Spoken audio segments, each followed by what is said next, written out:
Aloha, namaste. This is Radha Home, and I'm here with our full moon lunar eclipse forecast for this Friday, May 5th. Here in Hawaii, it's going to be 7:34 a.m. when the moon and the sun are directly across from each other, forming the full moon. The eclipse itself is happening from 5:14 a.m. to 9:31 a.m. Hawaii time. So the very early part you might be able to catch here, and then the rest of it, the moon will be beneath the horizon. This is a penumbral eclipse, so it's partial. The eclipsing node is not super close to the moon itself. So even in locations like Australia, where it's going to be visible for the duration, you won't be able to see the intensity of eclipse that you see with a full lunar eclipse. But nonetheless, we will be feeling the energy of this. We have been building up to this since the solar eclipse 2 weeks ago. And that was in sidereal Aries, where we saw a compilation of several planets. Jupiter jumped in the next day, and Mercury was there, who also went retrograde the next day. We have the sun and Rahu, of course, the north node. So there's this like obsession with power. Well, now the full moon eclipse is giving us the other perspective. And this is the perspective of compromise and working with others. In Libra, we have to work with the balance of how much we give, how much we take, and whether or not what we're giving is even what other people want, and even what we're taking, if that's what we want and need. So there's a lot of nuance in our relationships that's been coming up, and it's been coming up for a while now, ever since the planets started piling into Aries, because we've been reckoning with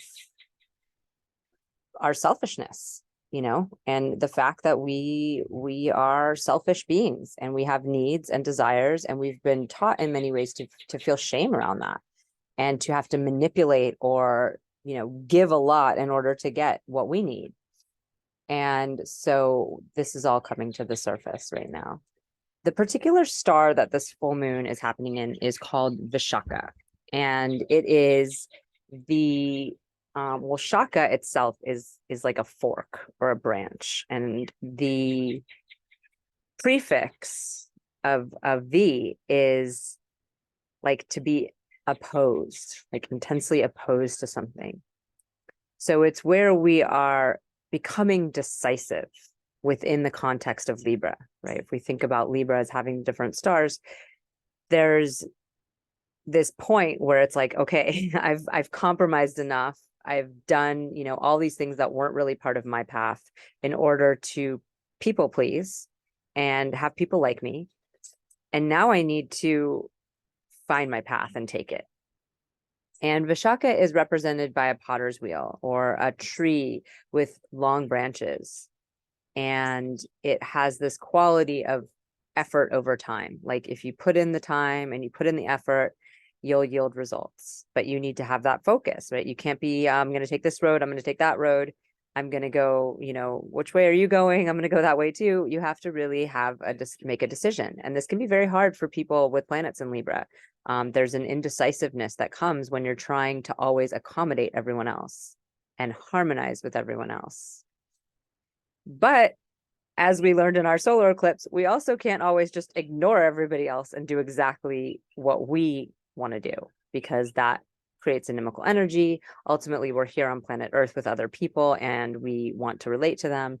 And so we're not going to get our needs met if we're completely selfish either. So this is what we're reckoning with right now. How much selfishness should I have? How much accommodation should I have? And for each of us, we sort of err on one side or the other, right? Some of us might be overly accommodating and learning the lesson of not being that way, and other people might not really ever pay attention to what other people want and need, and kind of just go forward in their own direction. And they might be learning that sometimes they need to compromise. So we each have our own path within this path. And if you are on my email list, then you've received the weekly forecast, and I kind of broke down what the eclipse is highlighting for each of us, what area of our life it's highlighting. I'm going to go ahead and share my screen so we can look at what where the configurations are. We have our moon here, and we can see the south node it's not super close to the moon. This is why it's that penumbral eclipse. And the south node is in a star called Swati, and Swati is where we are. It's actually often translated as a sword itself. And it's where we're kind of seeing all these imaginary enemies that we have, all these things that are keeping us from our power. When we have the south node here, it's like we're trying to get to the root of that. The south node indicates our old patterns, our past karma, our past wisdom, our knowledge, and all that information we carry with us, but also the part of us that has closed off to that information and that wisdom. The nodes are always in axis to each other, and they are these Chaya Graha, they're these shadow planets, and they only come out during eclipses. So we're in this moment right now, this portal, where we're seeing our shadows come to light. And while last week or 2 weeks ago, we were really, obsessing over our power and how much power we think we have or how much power we don't think we have, depending on your rising sign and your planets. Now we're sort of finding the part of us that has some disgust for how much we compromise, for how much we have to work with other people in order to make this work here on Earth. So whether you're in a relationship and that really is about that relationship, or whether it's about your relationships with all the different people around you that need to constantly make it work for everybody, what about that is bringing up feelings of disdain and disinterest and whatever that is that we're avoiding in that area of our life. And of course, Libra is going to be a specific house for each of us, and the moon is going to be a specific ruler of a house for each of us. So that's why I do those breakdowns for all the 12 signs. Whatever area that is for you, whatever thing that is that brings that disgust, it's like it's coming up right now and you can't avoid it anymore. And the thing with Ketu is it often feels very erratic and fiery. And the reason is because we're not paying attention to where it is. So we're literally ignoring and avoiding whatever's happening in that area of our life. And as a result, we get a wake-up call. It comes out in this way and we're like, oh, that came out of nowhere. But it didn't come out of nowhere. It's just that we weren't paying attention. We weren't looking over there. So where have we been blaming others or creating these big imaginary illusions around how bad other people are, or how many monsters we have that we have to fight on our daily basis, or how somebody else is keeping us from our power? And how can we wield that sort of wisdom within ourselves and that power that we each have within ourselves, so that we don't have to walk around swinging at phantoms, so that we can stay strong within ourselves and really have more discernment on the front end about what we even bring our energy into to begin with. And then from there, we can swing our sword only when we really need to, in a precise and clear way, and make clear decisions and clear choices. So, if you've been cutting people off left and right and sort of, coming up with all these reasons why other people are the problem, it's a really good time to look at what is my stake in this, and not just what is my, what's wrong with me as a human, but what am I doing in relationship to others that is creating this karma for me, whatever that may be, whatever the patterns are that you see coming up again and again in your relationships. What is it about me? What am I doing? How am I seeing things that's making that come up? And it's a really powerful time to look at that. And each of us will have a different answer to that. And that's not to say that all the people you've cut off, you shouldn't have, or that anybody didn't need, that you didn't need to set that boundary, or it's just that you want to be really discerning about it and really make sure that it was coming from a place of seeing more, which the nodes also do. They bring out immense potential to be able to really see everything, to see the future with Rahu in the solar eclipse, to see the past with Ketu. We have immense potential here to really receive messages that are very powerful and very potent and can really give us a clear path forward. But if we find ourselves, like, having to cut people out left and right, and there's all these things that are wrong and all these situations that come up, it's really important to look at what choices we've been making that have put us in these positions and these situations. So Mercury is still retrograde here and moving closer to the node because he's moving backwards. The nodes also move backwards, but Mercury's moving much faster. So we've had a lot of confusion around our communication, and not just because of the node being joined Mercury, and not just because Mercury's retrograde, which has taken the brunt of all the complaints of people in the past couple weeks, but also because Mercury's been joined the sun, and so we've maybe not been feeling heard, not been feeling listened to, not been feeling like our words are receiving the attention, the light that they need. And there's probably been technical errors. There's probably been a lot of confusion, missed messages, emails that didn't get sent or got backlogged, or things taking a long time. So our patience is needed. And what it's really asking for us is to clear up our communication, because beyond this, we've had Mars in Mercury's sign of Gemini for much longer than since March 12th, we've had Mars in Gemini. And so we've been really needing to look at the fact that sometimes we get a little black and white in our thinking, and we are quick to speak, and we're quick to anger, and we say cutting things, and we cut people off in that way when we're triggered. And perhaps there's a way we can be more conscious in our communication. And the best way to do that is to take time, right? Take time before we speak, take time before we react, and take the time to listen to what other people are saying. Actually acknowledge what they're saying, and maybe even take it in as advice, or as, more awareness around the interpersonal situation you have with them. But actually actively learn to listen. And Mercury retrograde gives us that gift. Maybe we're not as heard. Maybe our email didn't get sent. Maybe it shouldn't have gotten sent. Maybe we wrote it too quickly, right?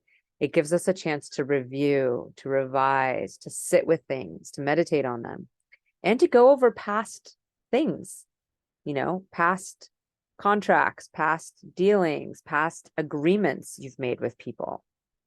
And this week leading up to the eclipse has been really particularly profound for that, because we had the moon here in Virgo right before it's entering, actually, even as I do this video, it's in Virgo, as it's, moving into this space in Libra. So Virgo has a lot to do with dealing with the details and putting things in its place. And particularly the first star, Uttara Falguni, where we started the week, has to do with making contracts and agreements. Well, as we can see, Venus has also jumped ship from Taurus into Gemini.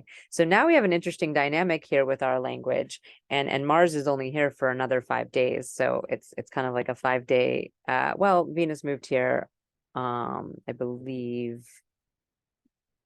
on Monday or Tuesday. Yeah, maybe on Tuesday, Venus moved in here. So overall, it's a 8-day affair where we might be a little more flirtatious than just argumentative. We might still want to get our point across and prove that we're right. We might still see things as right or wrong, black and white, but we might be more able to kind of bring some of the play into it, some of the sensuality and flirtatious energy that Venus brings, and Venus and Mars together really bring. Venus on its own just wants to connect, but Mars brings that disconnect too. It brings that polarity into play, where we where we're not just totally harmonizing with the other person, but we're also pulling back and holding our own. And that creates that friction, that creates that passion, that creates some of the energy that that is erotic for us. And since these are the two planets that are ruling this eclipse axis of Aries and Libra, it's giving us a lot of time, and the ruler of it is retrograde. It's giving us a lot of time to really think about the ways in which we connect, maybe even how we flirt, or how we try to connect with the opposite sex in that way. Are we too shy, or are we too forthcoming? Are we really listening and attuning ourselves to other people? Or are we kind of just going after what we want or numbing down what we want in order to get along? And so this is a really great time for us to reflect on all these things. And of course, Saturn is giving his good, clear one-way 3-house drishti to Mercury.